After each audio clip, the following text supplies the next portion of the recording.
సంవత్సరాల తరబడి government job కోసం వేచి చూస్తున్నారా? కేవలం 8 నెలల్లో మీ కల నెరవేర్చుకోండి. వెంటనే కింది నంబర్స్‌కి కాల్ చేయండి. నమస్తే రమగారు. నమస్తే జయ. రమగారు, సంసారంలో భార్యాభర్తల మధ్య ఎక్స్పెక్టేషన్స్ ఎంతవరకు ఉండొచ్చు? ఎంతైనా ఉండొచ్చు. ఎంతైనా ఉండొచ్చు. కాదు జయ, ఇద్దరు పెళ్లి చేసుకుంటారు.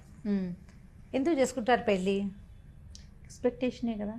కదా, ఇప్పుడు మన పాతకాల పద్ధతి వివాహ వ్యవస్థ ఇవాళది నిన్నటిది మొన్నటిది కాదు, అప్పటిదో. ఆడవాళ్ళకి ఒక రక్షణ, మగవాళ్ళకి ఆడవాళ్ళ రక్షణ భద్రత, మగవాళ్ళకి ఒక ఆసరా.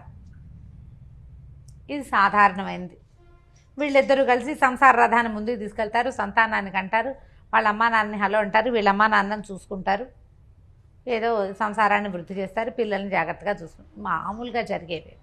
అయితే ఒకళ్ళ మీద ఒకళ్ళకి ఎక్స్పెక్టేషన్స్ ఖచ్చితంగా ఉంటాయి.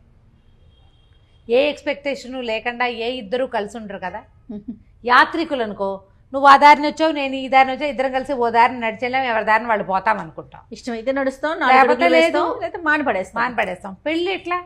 కలిసి నువ్వు ప్రయాణం చేయాలి జీవితాంతం వరకు. మీ ఇద్దరు కలిసి ఉంటే మీ ఇద్దరే ఉండరు కదా. మీకేమో అటో కుటుంబం ఇటో కుటుంబం రెండు ఉంటాయి, మీ ఇద్దరు కలిసి ఓ కుటుంబం, మళ్ళీ మీకు సంతానం. అది సజావుగా జరిగేదే. ఇప్పుడు ఇదంతా గోల్ లేకుండా జరిగిన నాళ్ళు బాగానే ఉంటుంది. ఎవరికి ఎక్కువ ఎక్స్పెక్టేషన్స్ ఉన్నా ఇబ్బంది. అసలు లేకపోతే ఇంకా నువ్వు కలిసి ఉండటంలో అర్థమే లేదు. ఏదో కొంత ఉండాలి, ఎంతో కొంత.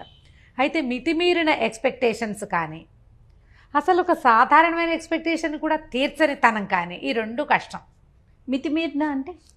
మితిమీరటం ఇప్పుడు ఒక సామాన్యమైన కుటుంబం, ఈ అమ్మాయికి తన బర్త్డే అంగరంగ వైభవంగా చేసేయాలి. ఓకే, ప్రతి బర్త్డేకి భర్త ఏదైనా కొనిపెట్టేసేయాలి, స్పెషల్ గిఫ్ట్లు బాగా చేసేసేయాలి.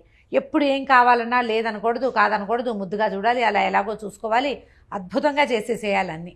ఇవి అందరు ఆడపిల్లలకి ఉంటాయి. మీకు ఉండవా అంటావు నన్ను, నాకు ఉంటాయి, అందరికీ ఉంటాయి. అవతల వాడి శక్తియుక్తులు, వాడి సమయం, పరిస్థితులు, అవకాశాలు. ఇప్పుడు ఇవి ఏంటంటే కొంచెం భార్య పుట్టినరోజు గుర్తుపెట్టుకోవాలి, పెళ్లి రోజుని కాస్త పలకరించాలి, ఏదో మరి చక్కగా మాట్లాడుకోవాలి. ఆమె అడిగిన 100 వస్తువుల్లో సగం కాదు, పావు కాదు 10 100లో 10 చెయ్యాలి. ఒకసారి కాకపోతే ఓసారైనా కాస్త ముద్దుగా ముచ్చటగా మురిపంగా చూసుకోవాలి. ఎందుకంటే ఆమె నీకు తోడు, భగవంతుడు ఇచ్చిన స్నేహితురాలు. భార్యని బాగా చూసుకోవడం చేతకాని వాడు ఎందుకు పనికిరాని వాడు అన్నాడు చాణక్యుడు. భార్యని బాగా చూసుకోవాలి, అది వస్తేనే నీకు ఏదైనా వచ్చినట్టు. నీకు ఇదే రాకపోతే ఆయన దీని మీద కూడా చెప్పాడు నీతి. దాన్ని కూడా వదిలిపెట్టా. అదే కదా. కానీ మళ్ళీ భార్యలకు బోల్డ్ చెప్పాడు, భార్యలు అలా ఉండకూడదు ఇలా ఉండకూడదు అని ఆయన చాలా చెప్పాడు చాణక్యుడు. ఇంత మాత్రం చేయాలి. కానీ కనీసం భార్యల మామూలు వ్యవహారాలని కూడా పట్టించుకోకుండా, నాకు చెప్పకుండా ఊపిరి కూడా పీల్చుకోకూడదు అనేవాళ్ళు. నాకు చెప్పకుండా ఎందుకు చేసావు అని పోట్లాడేవాళ్ళు. మామూలుగా అసలు ఒక వైఫ్ సహజంగా కోరుకుంటుంది కొంత భర్త తనతో ప్రీతిగా ఉండాలి, ప్రేమగా ఉండాలి, తనంతట తన దగ్గరికి తీసుకోవాలి, తనంతట తను ఏదైనా అయ్యో తిన్నావా, అది పడుకున్నావా, లేచావా, ఏమిటి మొహం అలా ఉంది, ఒంట్లో బాగోలేదా, మినిమం అవి కూడా చేయని వాళ్ళు చాలామందే ఉన్నారు ఇప్పటికి కూడా. చక్కగా భార్యలతో ఫాయిదాగా ఉండి అన్ని పనులు చేస్తూ కావాలంటే ఇంట్లో పని కూడా చేసేస్తూ పిల్లల్ని ఆడిస్తూ అమ్మాయి ఉద్యోగంలో కూడా హెల్ప్ఫుల్గా ఉండేవాళ్ళు ఉన్నట్టే, ఏమీ పట్టించుకోకుండా పాతకాలము రైతు కుటుంబాల్లో మగవాడు వెళ్ళిపోయి ఆడవాళ్ళు పనిచేస్తుంటే పట్టించుకొని ధోరణి ఉండేది చూడు. ఒక పాత ధోరణి, వెనకబడిన ధోరణి. ఆడాళ్ళని పెంచకూడదు, ఆడాళ్ళకి ఏం చూడకూడదు, దానికి ఎక్స్పెక్టేషన్ ఏమిటి, గాడిది గుడ్డు లాంటి భావాలు ఉన్నవాళ్ళు కూడా ఇప్పటికీ ఉన్నారు. మార్చుకోవాలి, వాళ్ళు మారాలి. వీళ్ళు ఓవర్ ఎక్స్పెక్టేషన్స్, గ్రేట్ ఎక్స్పెక్టేషన్స్ ఆడవాళ్ళు తగ్గించుకోవాల్సి వస్తుంది. మగవాళ్ళకు కూడా కొన్ని ఎక్స్పెక్టేషన్స్ ఉంటాయి కదా పాపం. వాళ్ళకు కూడా ఇప్పుడు అమ్మాయి ఇంట్లో ఉంటుందనుకో, ఇంట్లో ఉండే అమ్మాయి అయితే తను వచ్చే వేళకి ఏదో కాస్త కాఫీయో టీయో పోయాలి, టైంకి వేళకి అన్నం పెట్టాలి, వాళ్ళ అమ్మా నాన్నని బాగా చూసుకోవాలి, తనతో బాగా ఉండాలి. ఈయన ప్రేమగా ఉంటాడు, ఆవిడ ఎందుకు ఏమిటి పిచ్చివేషాలు అంటుంది. ఈయన కొంచెం బాగా రొమాంటిక్గా ఉండే ధోరణి, ఆవిడ అంత రొమాంటిక్ కాదు. ఇవన్నీ కోరుకుంటారు సహజంగా. భలే చెప్తారు రమ్మ గారు. అవునా కాదా జయ చెప్పు. నేను ఈజీగా చెప్పేస్తున్నాను. ఓకే, ఉంటారు ఇవన్నీ ఉంటారండి, ఉంటారు ఖచ్చితంగా. ఇప్పుడు లేదా ఇతనికి నీట్గా క్లీన్గా టైడీగా అలా ఎలాగో తను వచ్చేసరికి చక్కగా సినిమాటిక్గా అలంకారం చేసుకుని ఇల్లు నీట్గా దుడిచేసేసి ఏమిటో ఎట్లాగో చేసేసి చేయాలని తను, లేదా తన మాటే వినాలి, అన్నిటికీ తన మాటే వినాలి. వాళ్ళ అమ్మ నాన్న పేరెత్తకూడదు, ఫ్రెండ్స్ పేరెత్తకూడదు, ఎక్కడికి వెళ్ళకూడదు, ఎప్పుడు తనతోటే ఉండాలి, తన మాటే వినాలి, తను అనుకున్నదే చేయాలి. తను వద్దంటే గాలి పీల్చడం కూడా మానేయాలి భార్య. ఆ ఎక్స్పెక్టేషన్స్ వీళ్ళకి ఉంటాయి. రెండు తప్పే కదా జయ. అవునవునండి, ఖచ్చితంగా అండి. నన్ను నేనే క్వీన్గా ఉండాలని అమ్మాయి అనుకోకూడదు, నేనే కింగ్ అని ఇతను అనుకోకూడదు. ఇప్పుడు రీచ్ కావట్లేదు అనుకుందాం ఎక్స్పెక్టేషన్ ని, ఇద్దరిలో ఒకరు రీచ్ కావట్లా, ఎలా మార్చుకోవాలండి పార్ట్నర్? ముందు మొదట మాట్లాడుకోవాలి. కొంతమంది వినరు, మాట్లాడుకోవాలి అనగానే మన కామెంట్లు వచ్చేస్తాయి, వినరండి వినరండి వినరండి, 20 ఏళ్ళ నుంచి ట్రై చేస్తున్నానండి, వాళ్ళు వినరు. ఓకే, అప్పుడు ఏం చేస్తాం, ఎక్స్పెక్టేషన్స్ తగ్గించుకోవాలి. మనకి ఇంతంత ఉన్నాయనుకోండి, వాటిని చిన్నవి చేసుకోండి. ఓకే, కనీసం ఇది మీట్ అయ్యాం, విన్నరు అని తెలుస్తోంది. మీరు కొన్ని సంవత్సరాల నుంచి ప్రయత్నం చేస్తున్నారు కదా, అది వదిలేయండి. అది కరెక్టా కదా? వదిలేయాలి. ఎన్నని వదిలేసుకోవాలి అని ప్రశ్నిస్తారు మళ్ళీ. ఏమైనా వదులుకోవాల్సిందే. సంసారం వదులుకోలేం కదా చచ్చి.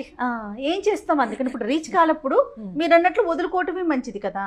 మన ఎక్స్పెక్టేషన్ మీట్ అయ్యే పద్ధతి అవతల వాళ్ళల్లో లేకపోతే వీళ్ళని వదిలేయటం కష్టం, కాబట్టి ఎక్స్పెక్టేషన్ వదిలేయటం సులువు కాదు రమ్మగారు. ఎవరితో చెప్పిస్తే మూడో వ్యక్తిని ఇన్వాల్వ్ చేస్తే మారుతారా? చేయొచ్చు, ప్రయత్నం చేయొచ్చు. కాకపోతే అందరి దగ్గర అది కుదరదు జయ. మూడో వ్యక్తిని ఇన్వాల్వ్ చేయొచ్చు. ఆ అమ్మాయికి ఒక మినిమం ఎక్స్పెక్టేషన్స్ ఉన్నాయి, వాటినైనా నువ్వు మీట్ అవ్వాలి అని అతని అక్కలో చెల్లెళ్ళో అమ్మలో ఫ్రెండ్సో చెప్పచ్చు. కానీ వాళ్ళు వినద్దు. వాళ్ళు మాత్రం అబ్బాయి అంతే, నువ్వు అలా ఇవ్వే సర్దుకో అనేవాళ్ళు లేరు. ఉంటారు. వాడు అలాగే ఉంటాడు, నువ్వు సర్దుకో. వాడు అలాగే ఉంటాడు, నువ్వు అడ్జస్ట్ అవ్వు. వాడు ఎలా ఉన్నా నువ్వు అడ్జస్ట్ అవ్వు. వాడు నవ్వినప్పుడే నవ్వు, వాడు ఏడ్చినప్పుడే ఏడు. వాడు వద్దంటే మానేయి, అంతే. అలాంటి వారు కూడా ఉంటారు. మరి ఇప్పుడు నేను కూడా అలాగే చెప్పాను చెయ్యమన్న ఒక అమ్మాయికి. అసలు అతను వెండు, ఏం చేస్తావు? ఎవరితోటి తెప్పించలేవు. వాళ్ళ అమ్మా నాన్న మాట కూడా అతను వెండు. మరి ఎట్లా రమ్మగారు అసలు ముందుకు ఎలా వెళ్ళగలుగుతాం? ఇప్పుడు ఒక ప్రేమ ఉండదు అలాంటి వాళ్ళతో, ఒక సంతోషం ఉండదు, ఇంకా మనిషి ఈదాల్సిందేనా? ఈదాల్సిందే జయ. జీవితాలు ఇంకొక రకంగా ఉండవు. ఈదకుండా ఈత మానేసి ఫారిన్ కంట్రీస్లో లాగా లేదా ఎవరిలాగానో నేను వీడితో ఈదను అని ఇంకోటి తీసుకునే అవకాశం, ఈ చొక్కా నచ్చలేదని ఇంకో చొక్కా వేసుకునే అవకాశం ఉంటుందా జీవితానికి జయ? అది అడ్వైజబుల్లేనా? కాదు. ఎన్ని చొక్కాలు మారుస్తాం మనము? పైగా ఎప్పుడు ఒక మనిషి ఎక్స్పెక్టేషన్ని ఇంకో మనిషి మీట్ అవ్వటం అనేది తక్కువగానే ఉంటుంది. తక్కువే.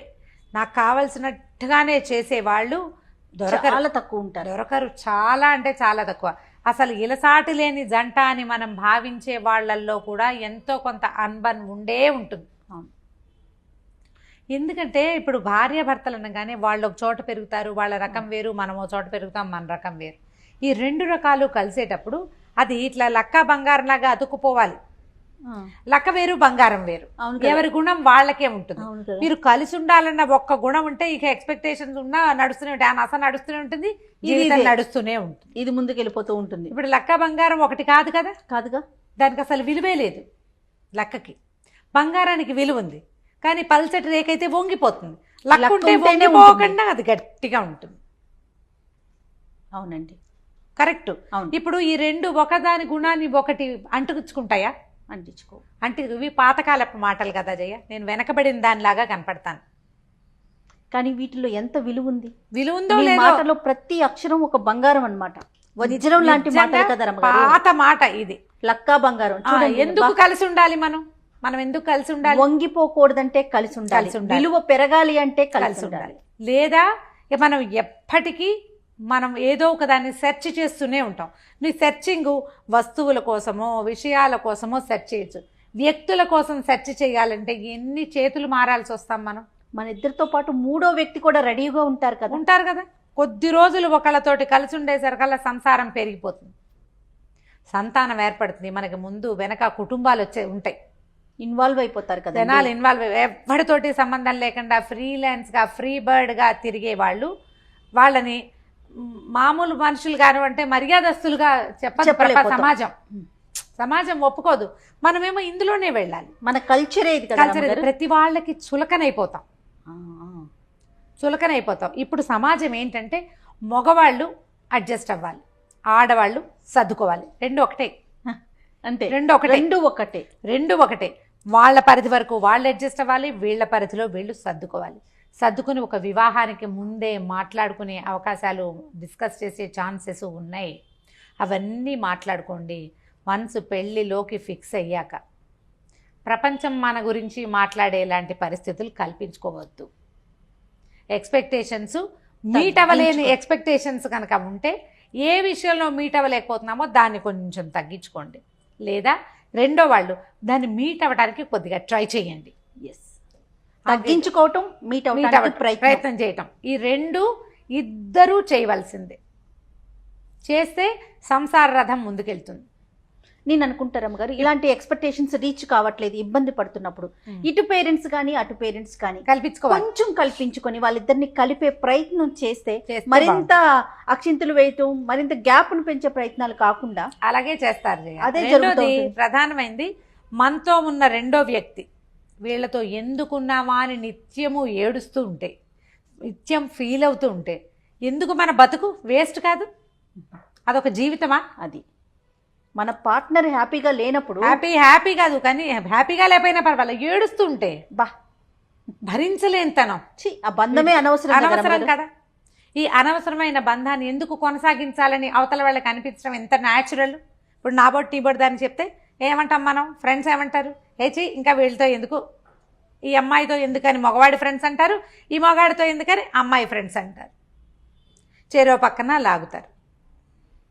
ఇక్కడ అడ్జస్ట్ అవ్వాలా, ఇంకో చోట అడ్జస్ట్ అవ్వాల్సి రాదా? కానీ కాదు కరమ్మ గారు, ఆ మనిషి యొక్క ఘోష ఎంత కొట్టేస్తుంది, ఎంత బాధ అనిపిస్తుంది కదా. యువతల మనిషి మీకు అది ఎంత తగులుతుంది కదా. ఎంత తగులుతుంది, ఎంత బాధ, ఎంత హింస.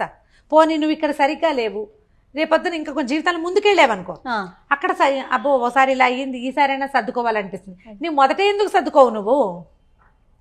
నువ్వు ఆ సర్దుకోవటం మొదటే ఎందుకు చేయకపోతావు?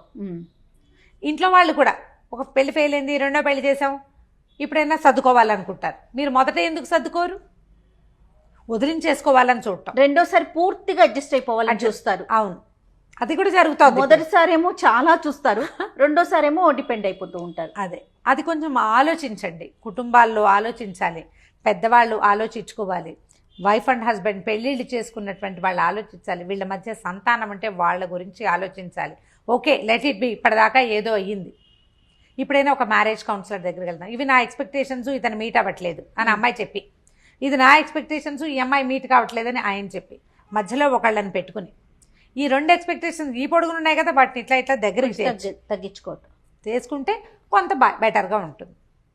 ప్రయత్నం చేసి తీరాలి ఖచ్చితంగా. ఇప్పుడు మన సమాజం చాలా చిన్నది, ప్రపంచం పెద్దదైపోయింది, సమాజం మాత్రం చిన్నది. సమాజాలు చిన్నవైపోయినాయి.